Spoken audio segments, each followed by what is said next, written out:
आप मुझे पुश करिए मैडम के ऊपर मैं गिरूँ। मुझे यहीं खड़ी है।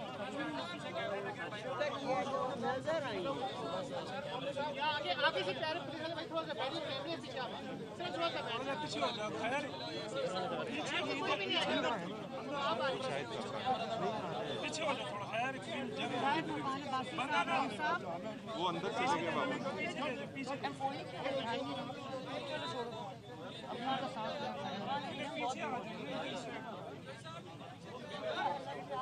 भाई थोड़ा सा इज्जत दो नवाज शरीफ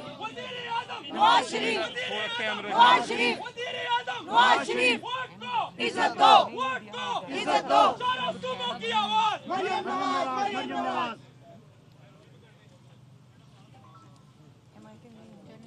चले जी। बिस्मिल्लाहिर्रहमानिर्रहीम। हाँ जी,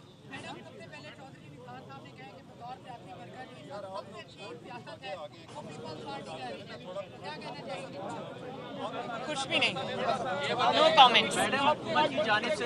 मैं इस बात को भी इस काबिल नहीं समझती कि मैं इस पे कोई कमेंट करूं। जी मैडम, हुकूमत की जानिब से जो है चौधरी निसार को एक बड़ा ओहदा देने का फैसला किया गया है, उसमें आप क्या कहना चाहते हैं? मुल्क की जो मौजूदा जो सियासी सूरत हाल है उसको आप किस तरफ देख रही हैं कि सियासत पाकिस्तान की किस तरफ जा रही है और आइंदा कुछ माह में कोई बड़ी तब्दीली आने का इम्कान है? तब्दीली तो आएगी इंशाल्लाह पाकिस्तान में, और अच्छे के लिए आएगी। इस झूठी तब्दीली से जान छूटेगी पाकिस्तान की, जाली तब्दीली से।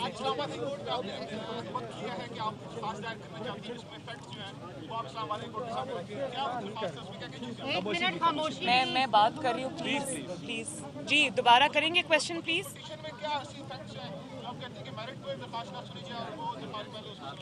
नहीं, मैंने ये बिल्कुल नहीं कहा कि मेरिट्स पे दरख्वास्त ना सुनी जाए। मेरे तो माशाल्लाह केस के मेरिट्स मेरे बहुत स्ट्रॉन्ग हैं, लेकिन जो बात मैंने आज कोर्ट में कही है वो ये है कि मेरिट्स पे बहस होने से पहले, मेरिट्स को डिस्कस करने से पहले मैं एक बहुत ज़रूरी दरख्वास्त एक देना चाहती हूँ इस बेंच के सामने, जो इस केस का पूरा कच्चा चट्टा खोल कर कौम के सामने रख देगा कि ये केस कैसे बनाया गया, मुझ पर इसके पीछे क्या था, क्या मुहर्रिकात थे, कौन था इसके पीछे और क्या करना चाहता था और कैसे वो कामयाब हुआ।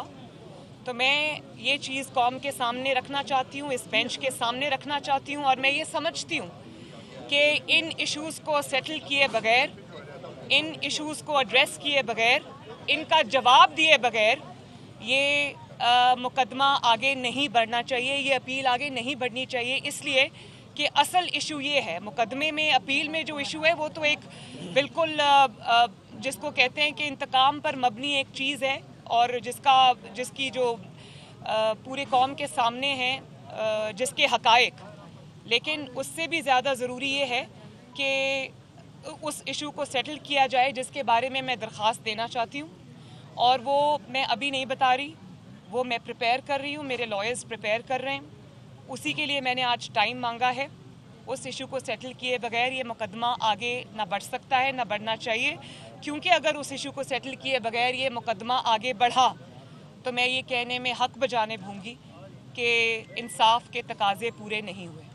ऐड कर दूँ एक छोटी सी बात। जी करें। कोर्ट ने जो एप्लीकेशन की मैडम मरियम फरमा रही हैं, कोर्ट ने ये कहा है कि ये आपका हक है कि आप जो भी एप्लीकेशन कोर्ट के सामने फ़ाइल करना चाहें वो आप कर सकती हैं, और हमारे इस हक को भी उन्होंने रिकग्नाइज़ किया है कि अगर वकील हम इसमें कोई और एंगेज करना चाहें वो भी हमारा प्रेरोगेटिव है। तो इन दो बातों का उन्होंने हमें हमारे हक को रिकग्नाइज करते हुए, एक्चुअली मेरा जो लॉयर हैं अमजद परवेज साहब, जिन्होंने शुरू से ही इस केस को कंटेस्ट किया है, जब से उनको कोविड हुआ है, उनको कमर की शदीद तकलीफ़ है और उनके लिए हफ्ते में 2 बार कम्यूट करना पॉसिबल नहीं है।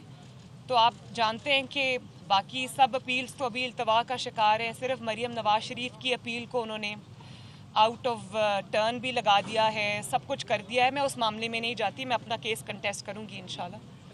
और इसलिए उन्होंने मुझे कहा कि आप मुझे इस मुकदमे से अलहदा कर दें, क्योंकि मैं इतना कम्यूट नहीं कर सकता, तो मैं नहीं चाहता कि आपका केस सफ़र करे। तो मैंने उनसे ये रिक्वेस्ट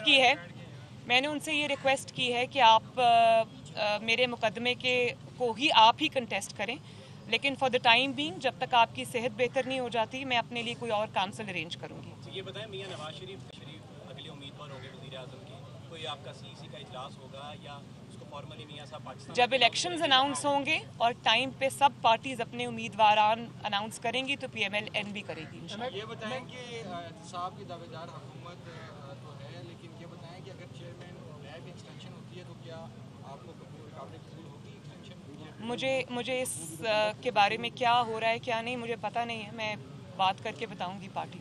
मैडम क्या कहेंगे कि पंजाब में एक नई जमात बनाने की तैयारी की जा रही है, अलीम खान, जहांगीर तरीन, सरवर साहब के नाम आ रहे हैं, समझते हैं कि पंजाब में जो PTI है डिलीवर करने में नाकाम हो गई है? क्या सिर्फ पंजाब में नहीं, पूरे पाकिस्तान में डिलीवर हुई है, नाकाम हुई है डिलीवर करने में, और ना सिर्फ गवर्नेंस के मामले में बल्कि हर मामले में नाकाम हुई है। आप जितनी भी पार्टीज़ आप ले आएँ, अगर वो अवाम की नुमाइंदा पार्टीज़ नहीं होंगी, अवाम के नुमाइंदा लोग नहीं होंगे, तो लोग उनको रिजेक्ट करेंगे।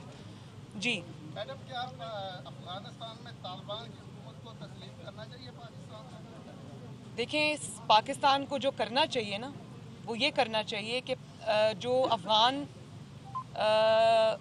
अवाम हैं, हमारे अफ़गानी बहन भाई हैं, उनकी मर्ज़ी को, उनके फ़ैसले को हमें तस्लीम करना चाहिए, क्योंकि वो एक सॉवरेन कंट्री है। हमें पाकिस्तान को अपने मर्ज़ी के फ़ैसले उन पर मुसल्लत नहीं करने चाहिए। हमें उनकी अंदरूनी जो पॉलिटिक्स है, जो उनका अंदरूनी मामलात हैं, उसमें हमें इंटरफेरेंस नहीं करनी चाहिए। हमें जो करना चाहिए वो ये है कि पूरी इंटरनेशनल कम्युनिटी के साथ मिलकर हमें अफ़गान अवाम को, अफ़गानिस्तान के लोगों को जो बहुत देर से शिकार हैं, जंग जैसी हालत का उनको सामना है, तो उनको रिहेबिलिटेट करने का, उनको रीबिल्ड करने का पाकिस्तान को करना चाहिए। पाकिस्तान को उनके अंदरूनी मामलात में मदाखलत से दूर रहना चाहिए। जी, किसमें?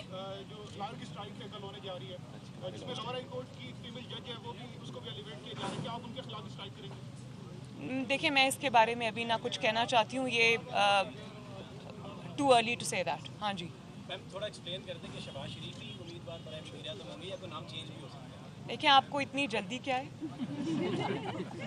कि आप ना पीपल्स पार्टी से उनका उम्मीदवार पूछ रहे हैं, ना किसी और जमात से, मुस्लिम लीग नून से पूछ रहे हैं। तो जाहिर है जब मुस्लिम लीग नून बैठेगी, शहबाज शरीफ साहब हमारे पार्टी प्रेसिडेंट हैं, और अगर मियां साहब और पार्टी उनको नॉमिनेट करती है तो हम सब उनके पीछे खड़े होंगे बिल्कुल, और सपोर्ट करेंगे उनको इंशाल्लाह। सुनने में ये भी आ रहा है कि गवर्नमेंट शहबाज शरीफ को डिस्क्वालीफाई करवाने के लिए पूरी टीम एक बना के बैठी हुई है, इस पर आप क्या रिस्पॉन्स देंगे? भाई, कब तक आप अपने जो मुखालिफिन हैं उनको डिस्क्वालीफाई कराते जाएंगे? कब तक आप फाउल प्ले करते जाएंगे? कभी तो ये खेल, घिनौना खेल ख़त्म होगा ना, और ये बहुत देर चल नहीं सकता। अगर डिक्टेटरशिप्स ख़त्म हो सकती हैं तो ये तो अब ख़त्म होने पे आ रहा है। आहिस्ता आहिस्ता जैसे आप देखेंगे कि हुकूमत के दिन पूरे होते जाते हैं, तो उनकी जो इंतकाम पर मबनी सियासत है, ये भी कौम के सामने और ज़्यादा अच्छे तरीके से आएगी। तो ये हमेशा के लिए नहीं चल सकता, क्योंकि एक इंसान प्लान करता है, एक अल्लाह ताला भी है। पीपल्स पार्टी के अलावा आपके पास कोई और सवाल है? Thank you very much.